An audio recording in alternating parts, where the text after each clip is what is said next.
কবরবাসীদের রুহের মাগফিরাত। আরে ভাইয়া, একবার চোখ বন্ধ করে 1 সেকেন্ড ভাবেন, আজ আমরা যাদের রুহের মাগফিরাত কামনা করলাম, এই 20 বছরের ব্যবধানে, 30 বছরের ব্যবধানে, 10 বছরের ব্যবধানে, 50 বছরের ব্যবধানে, আবার এর পরের লোকেরা আমাদের রুহের মাগফিরাত কামনা করে। এটা কি পরিমাণ বাস্তবতা, কি পরিমাণ বাস্তবতা! এটাকে অস্বীকার করার, না বুঝার কিছুই নাই। মৃত্যুকে না বুঝার কিছুই নেই।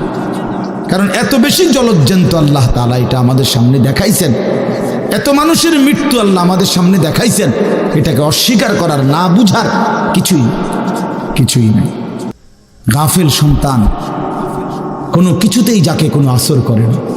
আহা, আপনারা জানেন না, আপনাদের এক এক ছেলের অবস্থা হলো কলিজাটা পাথর হয়ে গেছে। কোনো কিছুই তার কলিজা নাড়ায় না।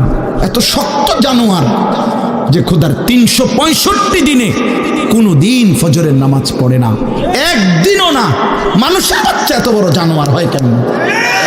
আরে তুই কোন মানুষের বাচ্চা? তুই কোন মার দুধ খাইলি? না ফরমান, কেমনে মানুষ হইল? এটা কি ধরনের মানুষ? একদিনও নামাজ পড়ে? ছি ছি ছি ছি ছি! মুসলমানের বাচ্চা এত বড় জানোয়ার হয় কেমনে?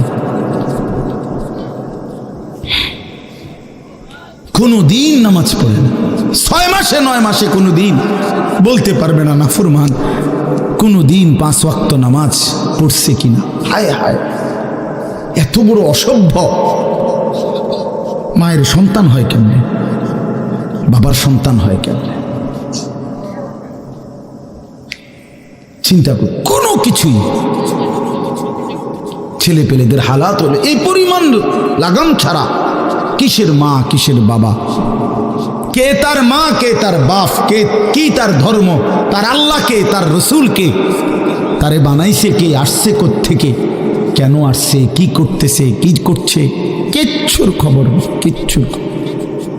কিচ্ছুর খবর। আসে, হাঁটে, বুট খায়, বন খায়, মোবাইল টিপে, খাড়াইয়া মতে, বইয়া মতে, বন্ধু বান্ধবদের সাথে আড্ডা দেয়, মেয়ের পিছনে ঘুরে, অসভ্য অশ্লীল কথাবার্তা বলে। এটা কি একটা জিন্দিগি হলো? আমি ভেবে দেখেন। ওফ, কোন সুস্থ স্বাভাবিক মানুষ এমন হয়? বলো ভাইয়া, বলো। রাগ করো না বাপ, কে তোমা করে মনে করাই দেব? কেউ মনে করায় না। হা, বাবা মারও ফিকির শেষ, শুধু টাকা রোজগারের ফিকির।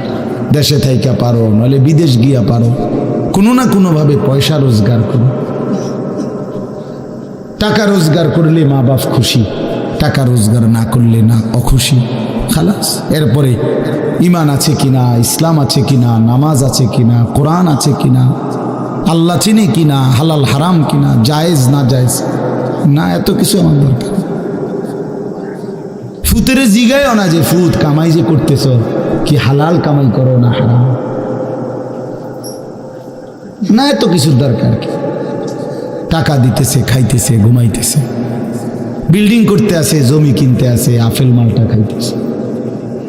এক ছেলে আমারে নিজে বলছে, আমি সবার ব্যাপারে বলি না, এক ছেলে আমারে নিজে বলছে, হুজুর আমি একটা দেশের নাম বলছে,